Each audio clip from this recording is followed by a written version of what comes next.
Hello, aujourd'hui démo avec dans la veine du hackathon qui a annoncé le lancement vraiment de notre MVP, Geol. Aujourd'hui, on va se pencher sur une release qui est tombée cette semaine avec une fonctionnalité vraiment importante et on va venir regarder un peu à quoi ça sert et qu'est-ce que ça fait. La fonctionnalité vraiment la plus importante ici, ça va être cette évolution, la check commande dans la 1.3.0. Et donc la check commande, c'est une évolution qui va nous permettre de documenter l'état d'une stack via un fichier. Et donc une stack, qu'est-ce que c'est? C'est en gros un nom de logiciel ou un nom de stack ou un empilement de logiciels avec des clés, des versions et via un outil, via Geol, on va pouvoir savoir si globalement on est dans les clous en termes de cycle de vie, si bientôt, bon, ça commence à être un petit peu chaud, dans 2 semaines, un mois, on sera en end of life, ou si c'est trop tard. Et donc pour ça, on a travaillé un watch file, donc un watch file, un YAML, avec le nom de la stack, en gros, euh, donc, pardon, non, le nom de la stack. Donc ici, ça peut être une, une stack Java, une stack Ops ou un assemblement improbable de logiciels qu'on a envie de regarder, qu'on a envie de monitorer. En tout cas, éventuellement à la main. Et puis après, on continue. Donc, on a un nom, un alias, le nom de la collection. Ensuite, on a le nom de l'application tel qu'on veut le voir remonter dans notre reporting. La version actuelle. Donc là, on part de l'hypothèse où ce fichier est construit à la main, mais évidemment, ça peut être généré par des outils tiers via du templating et ce genre de choses. L'ID End of Life. Donc là, par exemple, si je vais sur End of Life et que je vais sur Témurin, ah, j'ai fait une petite typo pendant la copie. Donc je vais tomber sur la page de Témurin. Donc évidemment, il faut que la clé existe. Et ensuite, Critical. Donc ça, le critical, ça va nous permettre de dire à l'outil de sortir en succès ou en erreur. Donc ça veut dire que par exemple, si une des briques ici est en fin de vie, on va avoir un build en erreur avec un code de sortie égal à 1. Et donc on va pouvoir déclencher des traitements par la suite. Donc voilà un peu l'issue en question. Et puis on va aller venir faire l'unboxing. Alors, sur euh, et on va s'occuper aujourd'hui de faire justement l'unboxing de tout ça. Donc c'est parti, je vais lancer le terminal et puis voilà, on va se mettre comme ça. Pour commencer, comme d'habitude, on va voir si je suis à jour. Et là, évidemment, je triche un peu. Non, je ne suis pas à jour. J'ai attendu vraiment pour pouvoir faire la démo, d'avoir du contenu intéressant et surtout mettre en valeur toujours le cycle de delivery des fonctionnalités et de toutes les briques que j'utilise. Donc là, on voit dans mes outils préférés, bon, bah, on a Gripe, Terraform, Gemini Qlang pour valider les fichiers YAML que je ne vais pas démontrer aujourd'hui, mais qui est très utile. Le GitHub CLI, très pratique également ici. SQLite qui a eu une évolution majeure cette semaine. Et puis Tofu, voilà, DistroBox, super outil DevOps. Qu'est-ce qui vaut le coup d'être un peu mis en avant? Crush. Donc peut-être que je ferai une petite démo de Crush dans la foulée, dans le scénario d'unboxing d'aujourd'hui. Donc vous voyez que tout se fait gentiment.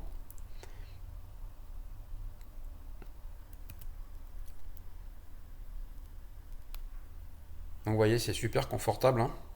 Les updates sont livrés. On continue. Là vraiment, j'ai laissé passer un peu du temps juste pour aujourd'hui. Mais sinon, je fais ça quotidiennement.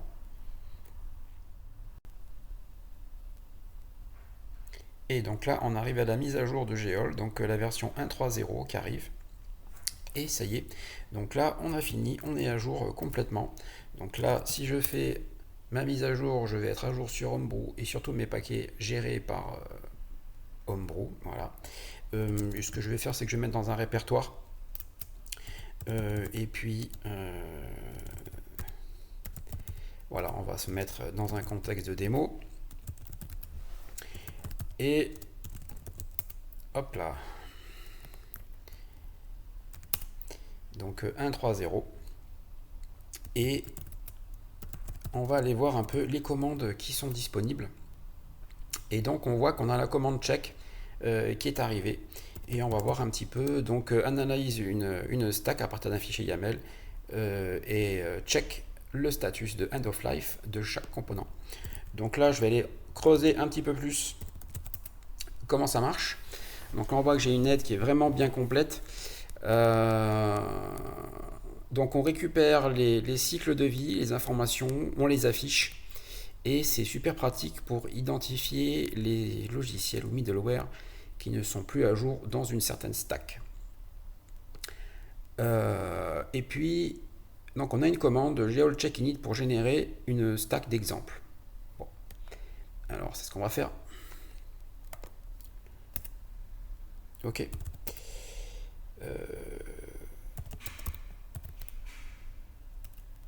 Et effectivement, on a un fichier qui est apparu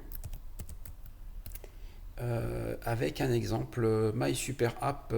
Voilà, bon, MySuperApp, moi je voudrais quelque chose d'un peu plus sympa.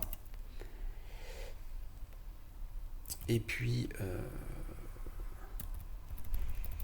bon, on va dire démo geol de la commande check. Et donc là, on voit que dans notre stack, en gros, on a une Ubuntu en version 25.10, un Java Temurin en version 21, un Quarkus. Également, on voit dans la documentation que, comme je vous ai dit tout à l'heure, critical true, ça veut dire que si jamais je suis en fin de vie là-dessus, c'est l'OS, on rigole pas. Donc là, je vais avoir un build qui va sortir en erreur et je vais déclencher d'autres traitements, par exemple une création d'issue, un appel de webhook, toute une chaîne d'automatisation qui va venir derrière, mais qui va être lancée de manière vraiment interopérable et puis depuis la ligne de commande. Donc critical true, oui, pour le runtime Temurin, pour la partie Java. Pour la partie Quarkus, également true, puisque ça fait partie de toute cette partie, on va dire, qui est critique, donc qui est sensible. Et puis ensuite, pour la partie Postgre, ben, là on a fait pour la démo, on a dit que c'était pas critique. OpenSearch, pas critique. Vous voyez, on peut mettre critical si c'est présent, si c'est pas présent. Si on veut que ce soit vraiment critique, il faut le mentionner, sinon ça ne le fait pas. Et puis on a rajouté trafic.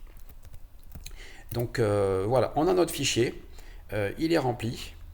Et qu'est-ce qu'on peut en faire? Donc on a geol check et puis on va lui passer le fichier. Alors par défaut, on va utiliser le fichier généré par convention et sinon on peut lui passer un fichier en dur qu'on aura défini. Donc on va s'essayer à ça. Donc geol check -file et puis voilà le nom par défaut. Alors qu'est-ce qui va se passer? Donc là déjà on voit qu'on a de la log qui dit que la fin de vie de Quarkus 3.12 ben déjà depuis le 31 juillet 2024 c'est pas bon. Donc là on avait dit que c'était critical, donc c'est grave, il faut mentionner ça. Donc là vous voyez mon return code pour l'instant je suis en return 0, donc ma commande est en succès, mais il y a des actions clairement à mener. Et puis Maven aussi, pareil, c'est une vraie catastrophe. Donc là, on a un rapport dans le terminal, très facile à lire, avec les éléments les plus importants. Alors les plus importants, là, ça veut dire le nombre de jours le plus important passé. C'est pas forcément en termes de criticité, de vulnérabilité, c'est vraiment, on a fait ce choix de tri, de dire que plus on est vieux, plus on a dépassé la date de fin de maintenance, au plus c'est grave et au plus il faut agir. Donc là, on n'est pas bon sur Maven depuis vraiment très longtemps, on n'est pas bon sur Quarkus depuis plus d'1 an, et puis après pour le reste on est pas mal, quand même une petite vigilance sur trafic, donc 85 jours, donc là ça nous permet de nous mettre en mouvement. Sur Ubuntu on est bon, même si on sait que Ubuntu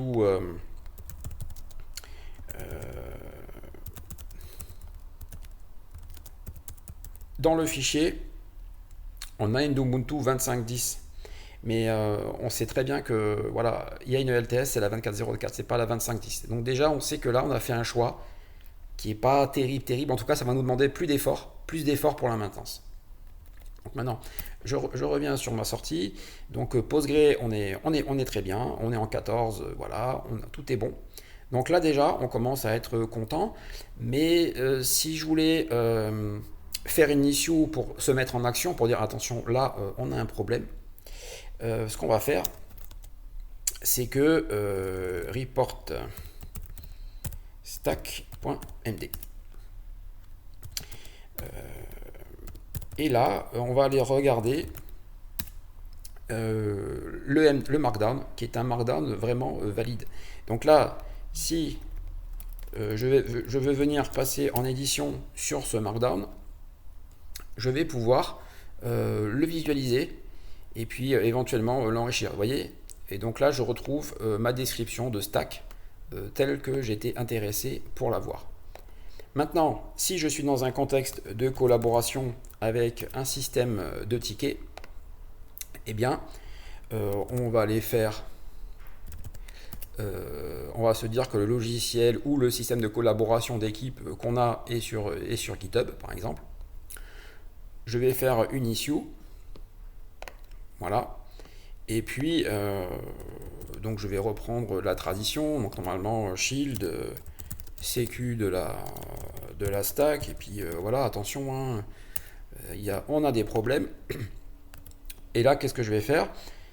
Je vais tout simplement prendre ma génération. Vous voyez, hop. Et puis, on a tous les éléments comme ça. Voir si je veux mettre de la couleur. Tout simplement, vu que le layout, la sortie dans le terminal est vraiment, vraiment belle et élégante avec de la couleur, je vais juste... Ah non, c'est pas la bonne. Je veux pas la redirection. Voilà, je veux juste la génération. Donc je vais prendre ça. On va éviter les longs discours. Hop, j'envoie ça dans un chat, sur un Slack ou sur GitHub.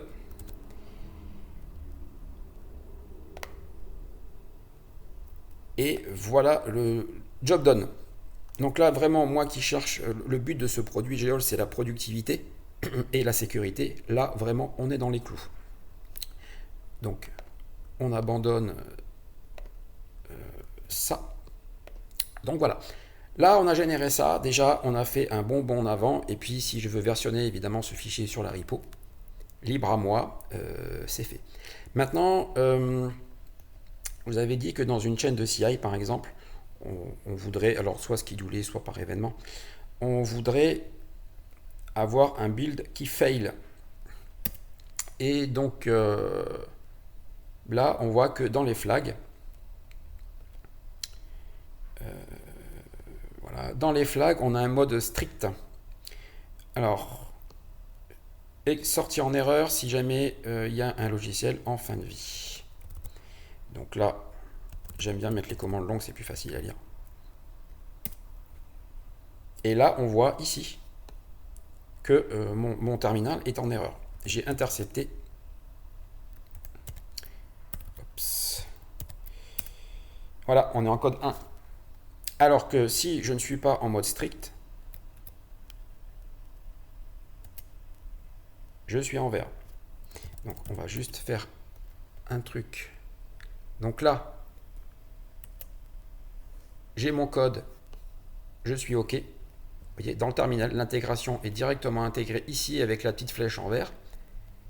Si jamais je bascule en mode strict, je bascule en rouge.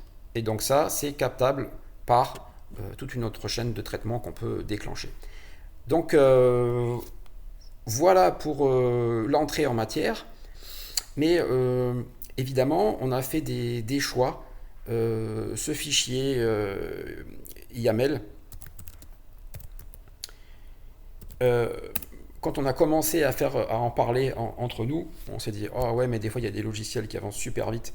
Par exemple Java ou Quarkus, ça avance très vite et on va pas non plus chaque fois qu'on a les montées de version avec des pains d'abord par exemple, devoir maintenir ce fichier, etc. Donc on a eu ce cas-là, et donc on s'est dit, est-ce qu'il faut implémenter le fait d'intégrer par exemple des fichiers de dépendance externe, type package.json, pom.xml, des Docker files, etc. Et on voyait que en fait c'était un effort sans fin et on n'a pas les moyens de maintenir ça.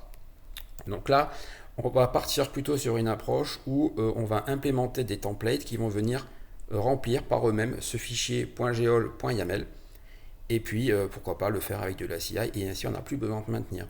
Donc ça veut dire que dans un fichier, dans le fichier YAML, il y aura des parties qui seront éventuellement statiques et d'autres qui seront dynamiques, qui viendront peut-être de YAML, de POM ou d'autres sources d'informations, mais qui seront consolidées ici. Donc là, ce qu'on va faire, on va faire un petit test. Stack geol.yaml.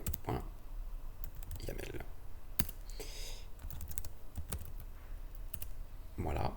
Donc on a généré ça.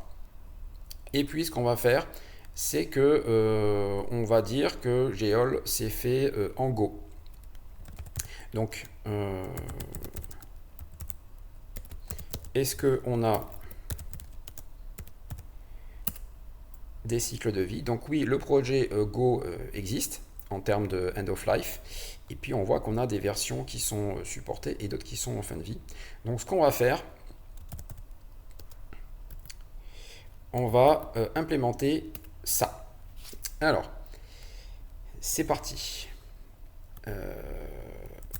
Stack geol de démo.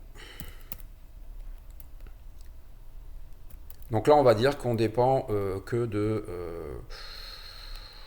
Ubuntu. On va juste garder... non, on va pas garder Ubuntu.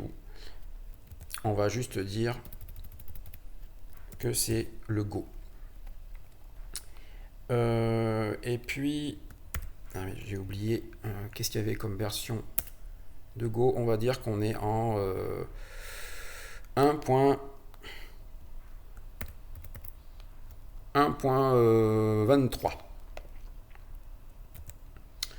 Donc Go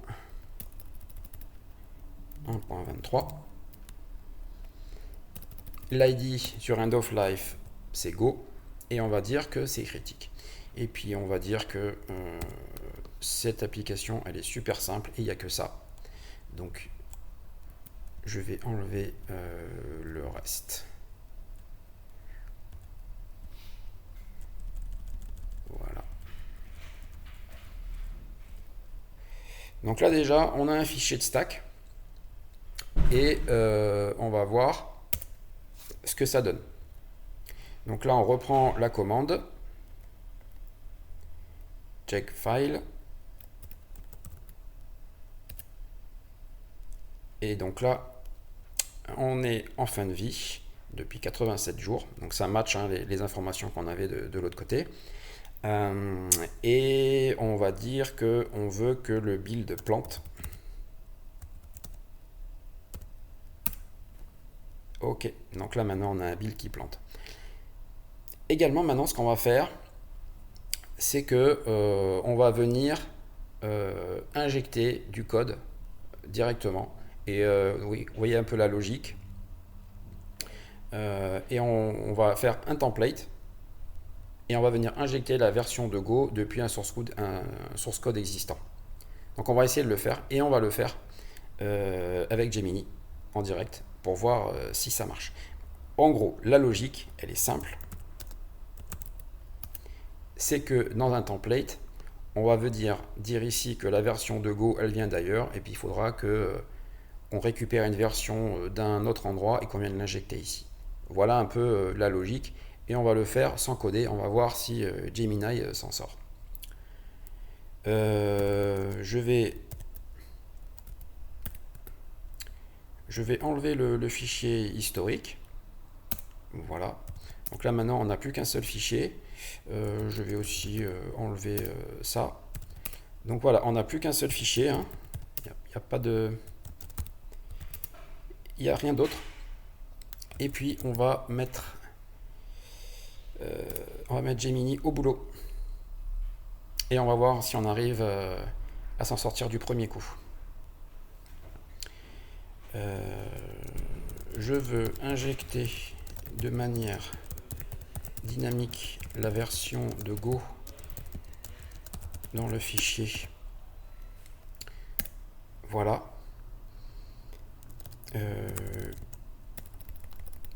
Crée, puis utilise un template qui fait cela.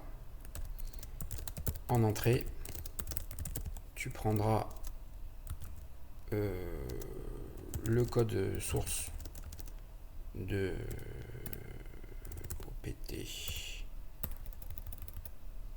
GitHub de OPT NC, voilà, mode.go pour récupérer la version de Go et l'injecter. Alors là, je suis un peu méchant, donc on va voir s'il s'en sort et comment il s'en sort.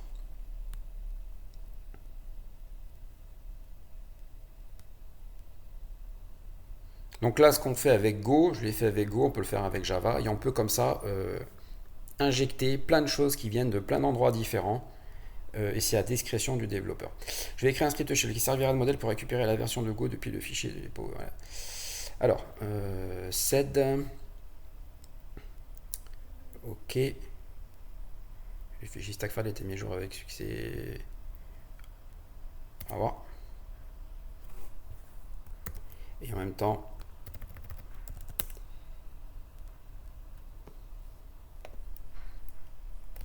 ok.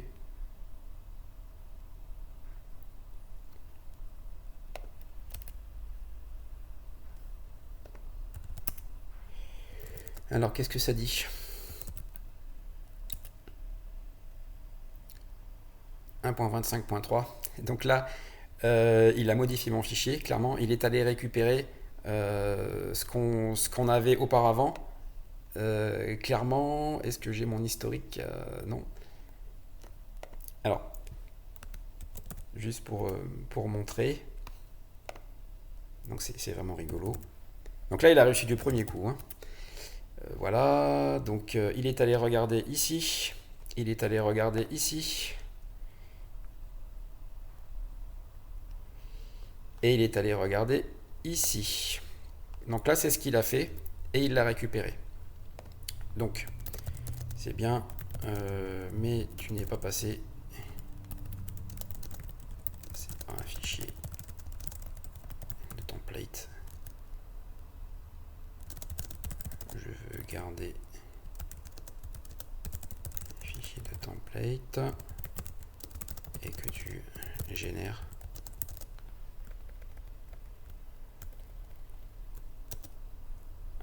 YAML par la suite. Template, par exemple. Donc là, il l'a appelé comment? Stack et all. Donc ce qu'on va faire, c'est qu'on va l'appeler. Vous voyez ce que je suis en train de faire là? On peut le faire avec un POM, hein, clairement. Hop.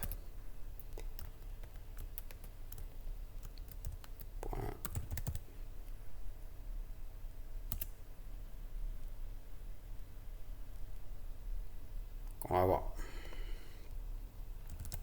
On va voir ce qui se passe.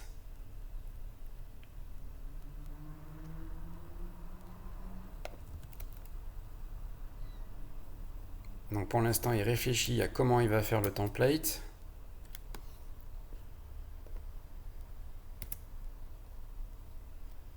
Donc là, voilà, il a injecté ça.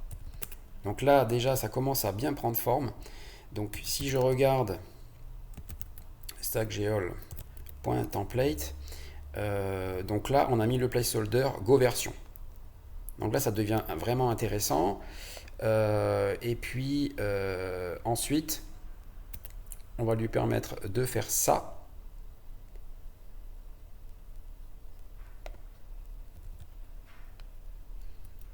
Donc, il dit qu'il a mis à jour le fichier,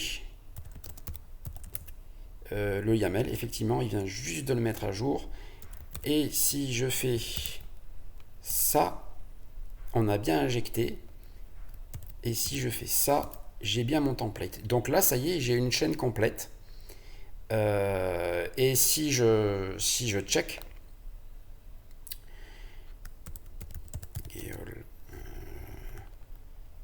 donc si je passe en strict, est-ce que je suis valide, est-ce que je suis bon pour mon cycle de maintenance? Ah oui.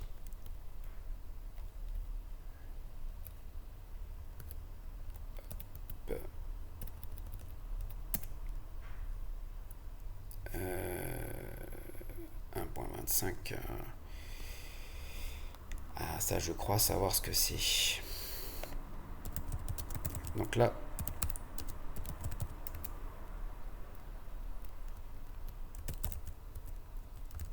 extended. Oui, voilà. Donc là, ça va être mon cycle 1.25. Donc,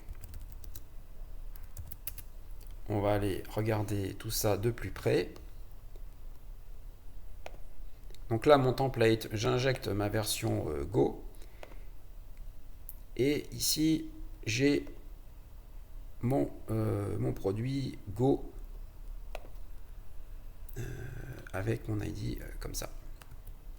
Donc là, si je fais mon check,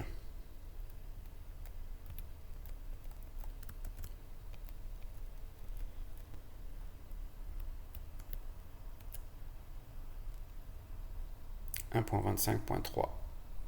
Donc je pense que c'est parce que il faut le faire uniquement ici.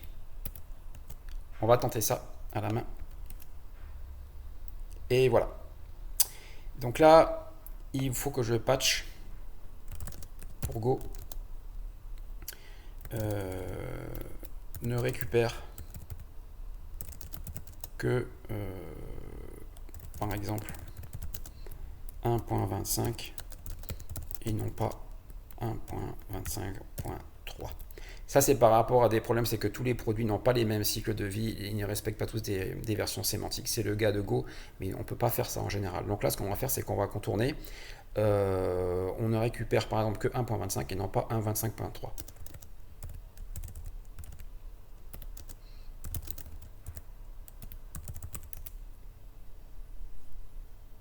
Là, j'ai patché à la main, mais là maintenant, donc, il faut revoir l'automatisation.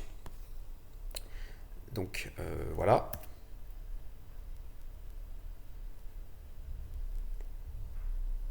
Le script a été modifié. OK. Donc là, si je reviens sur... là, on est à 1.25. Donc il a fait le boulot. OK, très bien. Donc là, qu'est-ce qu'on a? On a un script shell qui fait le boulot, mais on ne va pas commencer à multiplier les scripts shell comme ça à l'infini. Donc ce qu'on va faire, c'est qu'on va faire un point d'entrée unique. Donc juste pour... on va... ce qu'on va faire, c'est qu'on va effacer le résultat. Juste pour s'assurer que tout est OK. Vas-y, on va dire... régénère le YAML de sortie.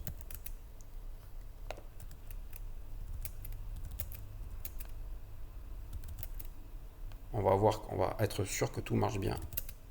OK, il l'a régénéré. Et là maintenant, ce qu'on va faire, c'est qu'on va passer la commande check. Est-ce que le fichier est bon? Est-ce qu'on est dans les clous? Oui, on est bon dans les clous. Si on est bon dans les clous, alors je vais verrouiller avec du strict. Et là, on est dans les bons, on est bon, on est dans les clous complètement et on est strict. Donc là, on est pas mal. Simplement, on se trimballe un script shell et puis il faut un mode d'emploi, etc. Donc on va améliorer ça. Imaginons qu'on est dans une chaîne de CI et que Gale est disponible. Ok, très bien. Donc maintenant, au lieu d'un script shell, créer un task file. Donc là, task, je ne présente plus. Je l'ai déjà présenté par le passé. Donc là maintenant on va venir juste l'utiliser. Donc ça va être un YAML. Et on va l'autoriser à utiliser cet outil. Donc on voit apparaître le task file. On va autoriser à effacer. Et puis on va venir voir. Hop. Donc je l'autorise. Donc là on voit que le task file est apparu. Et puis génère le fichier. Voilà, output file. Donc là il a mis mon fichier en entrée. Donc là après hein, c'est customisable. On est pas mal. C'est marrant parce il a variabilisé ça, donc c'est top. Donc là, j'ai même pas besoin de connaître la repo. Après, hein, c'est vraiment du spécifique. Ok. Est-ce qu'il y a une tâche de clean? Ouais, non, il n'y a pas de tâche de clean. Une tâche de clean pour supprimer les générations précédentes. Voilà. Là, on va dire que le job est pratiquement terminé. Donc là, je suis en train d'implémenter l'automatisation d'une vérification qu'une stack est bien à jour. Donc là, on a ça. Qu'est-ce qu'on a comme fichier? Donc je vais juste faire un peu de ménage. Qu'est-ce qu'on a comme fichier? On a le fichier template, le fichier YAML de sortie et le task file. Donc ça, on sait que ce fichier-là, en fait, il ne faut pas le commiter, il est généré dynamiquement. Ou alors on peut le commiter, on en fait ce qu'on veut. En tout cas, il est généré dynamiquement. Donc là, maintenant, ce que je vais faire, c'est que je vais lui demander, on va faire le clean et on va garder que la partie qui s'occupe de générer la donnée. Donc là, qu'est-ce qu'on a comme tâche disponible? On a clean, du coup, je vais faire clean. Voilà. Hop. OK. Et là, maintenant, on n'a plus que deux fichiers. Qu'est-ce qu'on a comme autre tâche? On a generate. Donc effectivement, la tâche generate, elle est là. Et puis ben, on va la lancer. Voilà. Il me dit qu'il a généré un fichier. Possible que c'est fait en succès. Et ben, le fichier est là. Donc il me dit qu'il a généré le fichier qui s'appelle comme ça. Et puis ben, Geol check. Hop, là je vais prendre ce qu'il me dit. Puis on va voir si le résultat marche. Oui, ok. Et puis ben voilà, puis pour finir, je blinde avec ma commande strict. Voilà. Ajoute une tâche qui dépend de generate et lance la commande geol sur le fichier généré. Voilà. On va voir qu'est-ce qu'il va faire. Là, on nettoie. Donc vous voyez tout ça, bon bah après hein, c'est pour aller sur de la CI. Là je suis en train de développer en direct. Ok. Avant generate. Ouais. Ok. Task. Moins liste. Et puis task.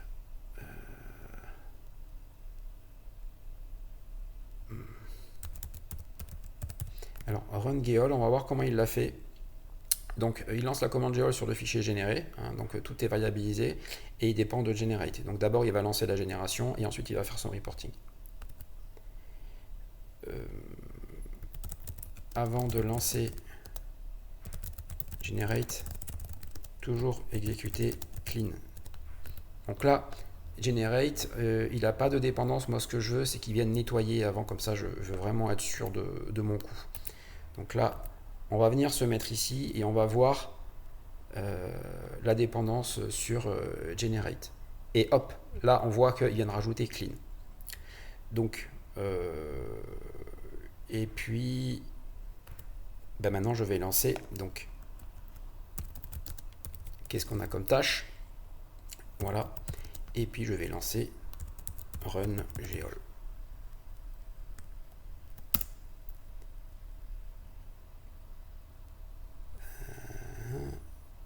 Pourquoi?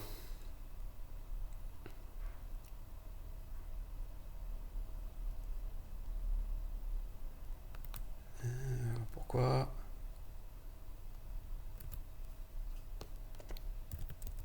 Lance. Donc là, je vois pas tout de suite comme ça en direct live.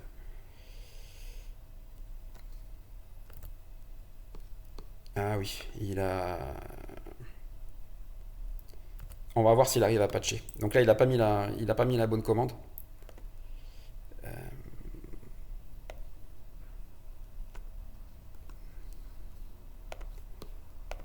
Je vais être sympa, allez.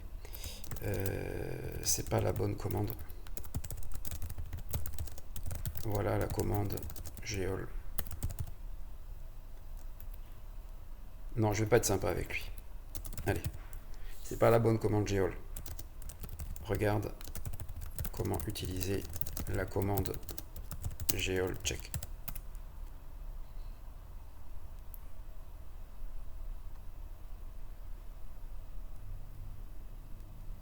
Voilà. Donc là, on voit qu'il vient de patcher. Ça a l'air beaucoup mieux. Donc voilà, là, hein, il a corrigé. Donc il a regardé la doc hein, qui était mise à disposition. Il a patché. Et maintenant, ce qu'on va faire, bah, c'est on va recommencer. Task run geol. Et là,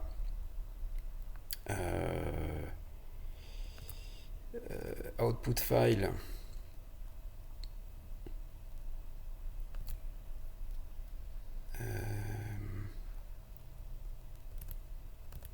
Alors, task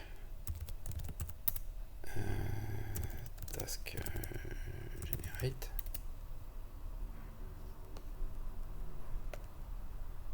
Ah oui.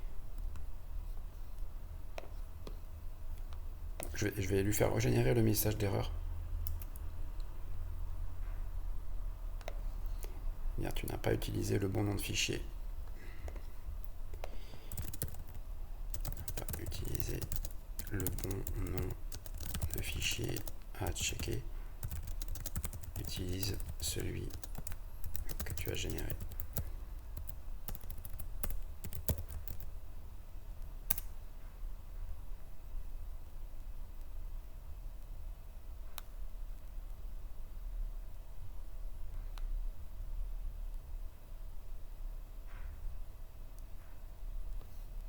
Stack geol.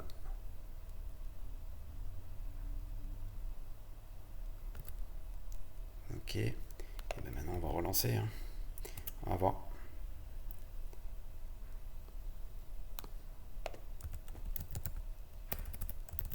Il l'a pas fait.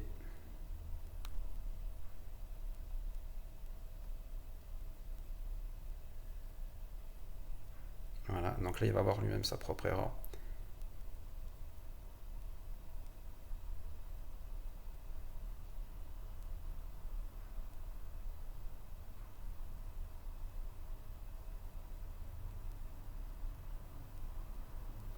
Ah, il n'a pas trouvé. Commande man geol ou geol help check. On va voir s'il arrive en lisant la doc à trouver la solution.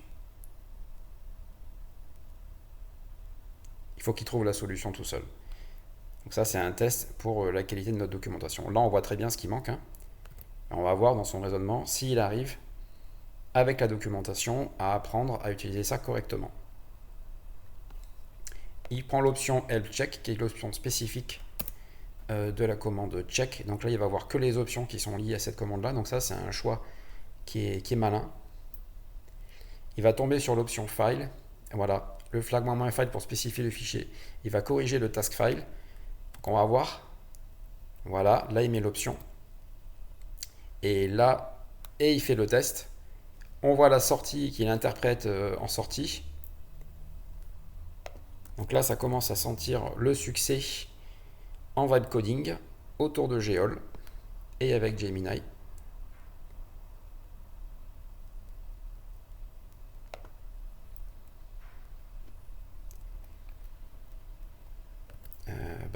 Voilà, hein, là, j'ai bien envie de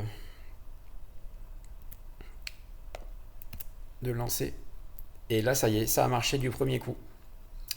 Donc ça y est, on a notre reporting qui est bien clean. Je vais juste faire du nettoyage.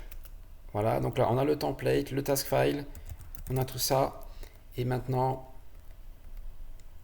run Geol, on récupère la version, on l'injecte, on a le YAML, et puis voilà, on a fini. Éventuellement, ce qui pourrait être rigolo, ce serait, merci, comment encore améliorer ce task file. Mais là déjà on a fini la démo, voilà, on a tout fait et on a quelque chose de vraiment propre. Task file, c'est super facile à installer, on l'a disponible sur plein d'environnements. Et puis vous voyez, ça documente tout et tout est variabilisé. Ça m'a pas demandé beaucoup d'efforts. Vérification des dépendances. Ouais.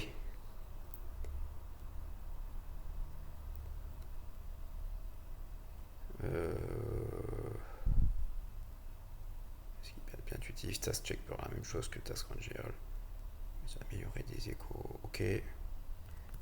Donc là on voit qu'il a été bavard.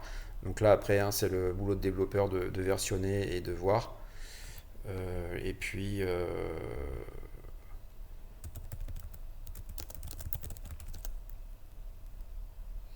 alors qu'est-ce qui m'a créé? Clic, default, tâche par défaut, nettoie général le fichier. Ah bah voilà, super. Oui voilà, ça c'est très pratique. Donc le default, c'est une tâche qui va automatiquement démarrer si je ne sais pas trop ce que je veux faire. Donc là, j'ai le YAML. Donc moi, ce que je veux, c'est bon. Je vais nettoyer parce que je sais qu'il y a la tâche. Donc on a deux fichiers, le YAML, le template. Et puis si je fais task, je vais me laisser driver et puis tout va se faire tout seul. Voilà. Donc c'est tout pour la démo et le vibe coding et le dev en live de la tâche check. Et puis voilà, donc avec Gemini. Pour suivre un petit peu sur le about, donc pour suivre les activités, c'est il y a le Kanban, donc avec des issues qui sont en cours, qui vont améliorer l'expérience humaine, mais également l'expérience des IA, donc avec ces deux issues là qui sont en cours, qui sont des quick fix ceux-là. Et puis hop, le code source est ici. Les issues du moment sont toujours pinées, donc elles sont mises en valeur ici. Donc ça vraiment c'était la démo du jour, super important. Et puis dans le pipe, l'implémentation de la delivery de Geol sur de la CI, sur des GitHub Actions directement. Donc ça vraiment c'est quelque chose sur lequel on va travailler. Pouvoir avoir tout ce que je viens de vous montrer là avec de la CI en fait. Et que donc tout se fasse sans effort. Toujours moins d'efforts, mais sécurité optimale. Voilà, également dans les petites nouveautés de cette semaine que j'ai vu arriver et qu'on a activé. Donc c'est la code quality. Alors la code quality, on n'a pas encore eu notre run qui est passé, mais on a hâte de voir ce que ça va nous donner en sortie. Donc en plus de code QL, on a ça qui va se mettre en place. Et donc vraiment, on va être vraiment très bien au niveau de la sécurité. Voilà, c'est tout pour aujourd'hui. J'espère que ce petit unboxing et puis vibe coding en direct vous aura plu. Et puis sinon, venez dropper une étoile. Moi personnellement, évidemment, je l'ai mis sur ma liste GoStack, Productivity et DevSecOps. Et oups, je l'avais pas mis sur DevOps. Donc voilà, c'est corrigé. Et puis n'hésitez pas à venir utiliser Geol et puis soumettre vos idées ou vos réalisations. Allez, tata bisous, ciao et à bientôt. Salut.